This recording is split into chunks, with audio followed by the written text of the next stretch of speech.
అనుదిన నిత్య జీవ మాటలు. దేవుని నామానికి మహిమ కలుగునుగాక.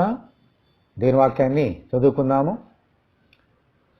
అయినను మన ప్రభువైన యేసుక్రీస్తు మూలముగా మనకు జయము అనుగ్రహించున్న దేవునికి స్తోత్రము కలుగునుగాక.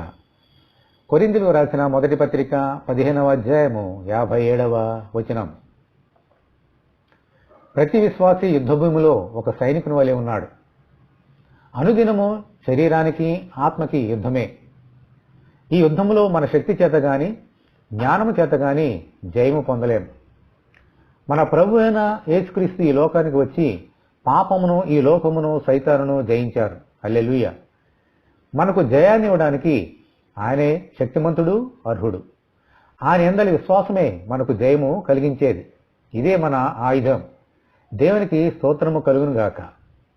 ఈ లోక సంబంధమైన దురాశలను, పాపమును జయించే శక్తిని అనుగ్రహించమని మనమందరము ప్రార్థన చేసుకుందాము.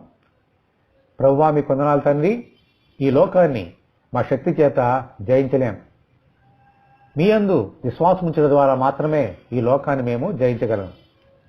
ఈ శరీరానికి, మా ఆత్మలకి ప్రభువా, ఈ యుద్ధంలో నీ ఆత్మ చేత శరీరాన్ని చంపి విశ్వాసం ద్వారా జయము పొందినట్లుగా మీ కృప మాకు అనుగ్రహించండి. మీరే ఆ జయాన్ని మాకు ఇవ్వగలరు.